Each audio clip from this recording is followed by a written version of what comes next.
I'm Ben Eubanks, and today I want to talk to you about the myth of work-life balance.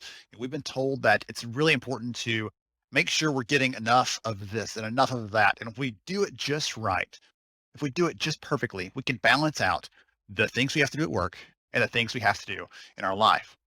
But the truth is, we all know that that's really, really hard to do.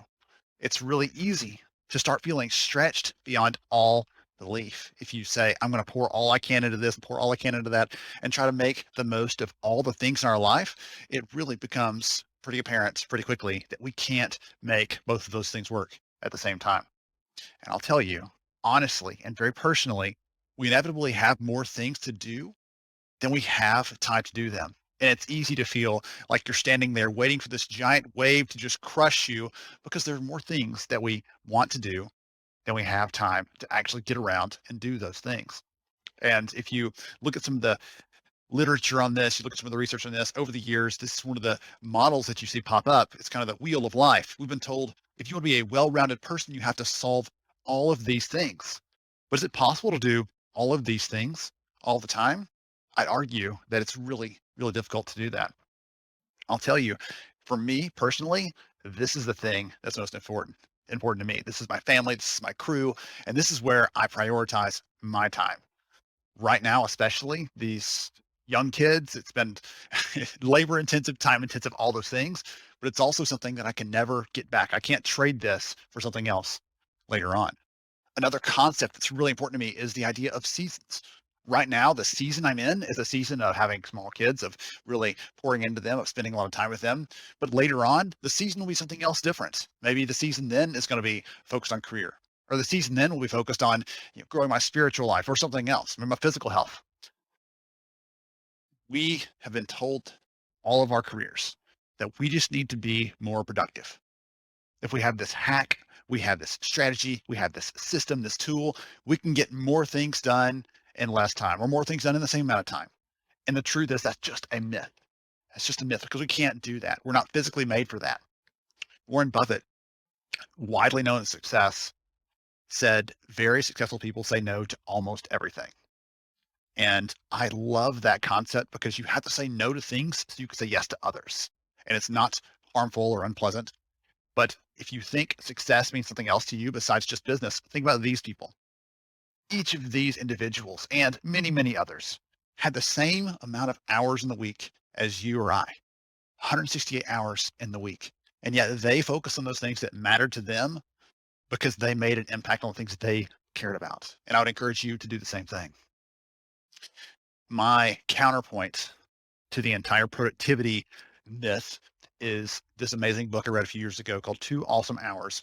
The big promise of the book is you can't use all of your time to be great all the time.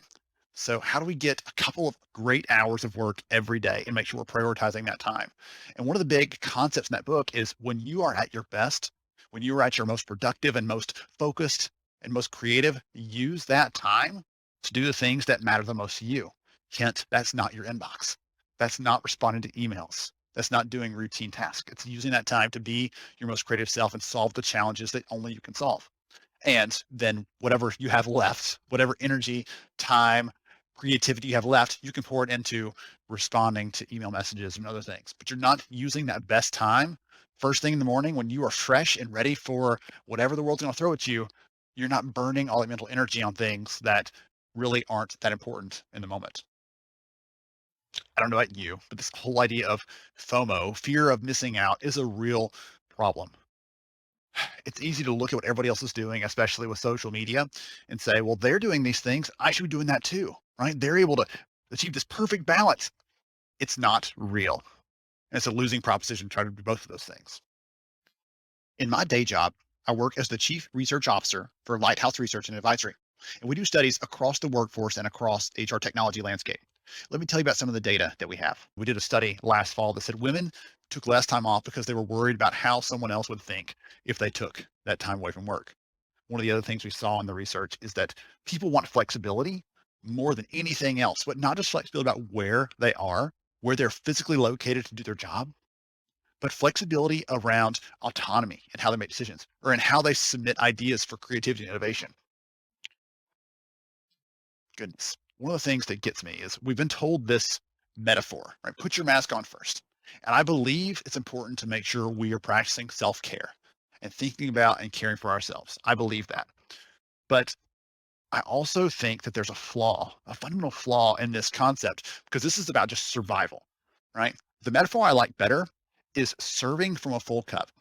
There's this amazing religious ceremony that requires you to pour until your cup is full, and then you keep pouring. And the symbolism is that we can only serve others if we have a full cup ourselves. That's the only way we can take care of them. And I like that because the mask is about surviving. This is about serving, and that's how we should be living our lives. And the data back that up. There was actually a research study done during the middle of COVID that said people who transitioned the best during the middle of all that were the ones who weren't inward focused, but were externally focused. They cared about others. They cared about serving and taking care of them. This can't be a purely selfish act. So I'll wrap with this.